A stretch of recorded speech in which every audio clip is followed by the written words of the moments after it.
Hello hi नमस्कार and welcome to C for you. आज एक सिंपल सी चीज़ सीखेंगे, mole concept. See in this video mole concept के बारे में मैं डेफिनेशन एंड ऑल कुछ नहीं बताऊंगा, बस मोल कॉन्सेप्ट क्या है याद रखो। मोल कॉन्सेप्ट एक अमाउंट है जिसमें, जैसे कि मान लो एक एग्जांपल लेते हैं, 1 डज़न अगर ले ले हम। अगर मुझे ख़रीदना है 1 डज़न पेन जो अभी रेड पेन में यूज़ कर रहा हूँ, ये कौन सा है, शायद हाँ पेंटोनिक। अगर ये 1 डज़न मुझे ख़रीदना है, 1 डज़न मतलब कितना बोलेंगे हम, 12 पीसेस, 12 पीस ऑफ पेन बोलेंगे। वैसे ही the mole concept in chemistry जो होता है मॉलिक्यूल्स, एटम्स और आयंस के लिए, ये उनका एक अमाउंट है।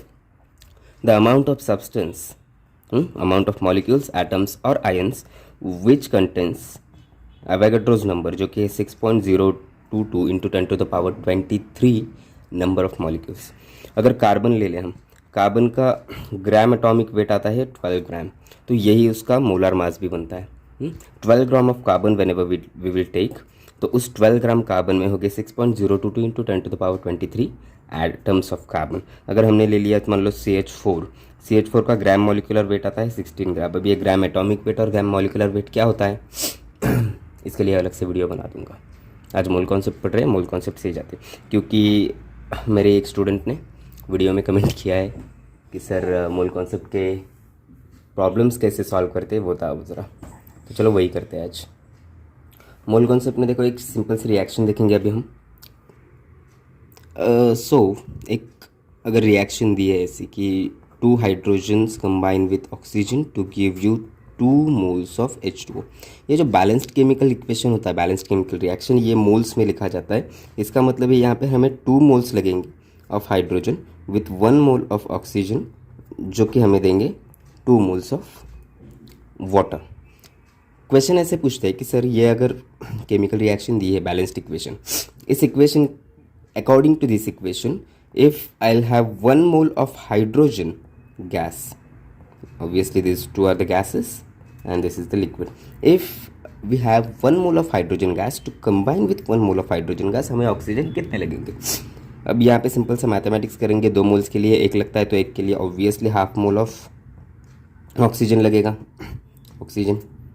ठीक है, अब इन्होंने यही पूछा कि सर मेरे पास 2 ग्राम्स ऑफ हाइड्रोजन है, तो अब कितने ग्राम्स ऑफ ऑक्सीजन लगेगा। तो molar mass is equal to gram atomic weight. अभी बोला था हमने हाइड्रोजन मॉलिक्यूल, एक हाइड्रोजन का होता है, एक हाइड्रोजन मॉलिक्यूल में हमें मिल रहे हैं 2 हाइड्रोजन, तो इसका ग्राम मॉलिकुलर वेट हुआ 2 ग्राम। दैट डज मीन इस 1 मोल ऑफ हाइड्रोजन का वेट हुआ 2 ग्राम। 2 ग्राम ऑफ हाइड्रोजन मतलब again we have 1 mole of H2। तो इसके साथ अगर half mole of O2 consider करना है, ऑक्सीजन में देखो एक ऑक्सीजन का आता है 16 ग्राम एटॉमिक वेट, तो मॉलिक्यूल का ग्राम मॉलिकुलर वेट बनेगा, अरे बड़ा तू फोकस का छोड़ तो है, सॉरी, तो एक मॉलिक्यूल का क्या बनेगा अपना GMW, ग्राम मॉलिकुलर वेट बनेगा 32 ग्राम, एक मोल का, एक मोल का। तो यहाँ पर हम ले लें हाफ मोल, तो हमें ऑक्सीजन कितना लगेगा 16 ग्राम अगेन।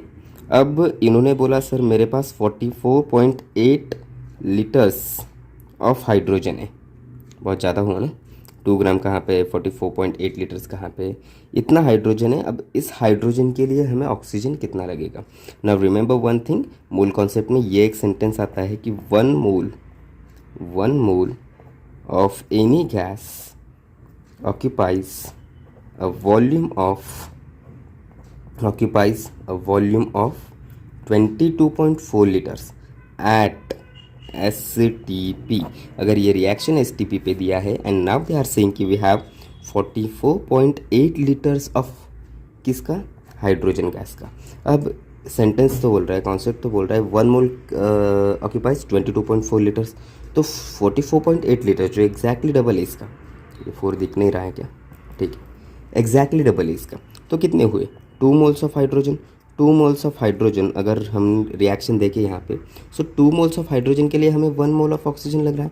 अब ये रिएक्शन कैसे भी पूछ सकते हैं, इसे स्टोइशियोमेट्री कहते हैं हम, stoichiometry of a chemical reactions. तो इस रिएक्शन में चाहे तो वो ग्राम में weight required amount of oxygen पूछ सकते हैं, चाहे तो लीटर में पूछ सकते हैं। अगर मान लो उन्होंने दे दिया कि सर हमारे पास 44.8 लीटर्स ऑफ हाइड्रोजन है, अब बताओ कि कितना ग्राम ऑक्सीजन लगेगा।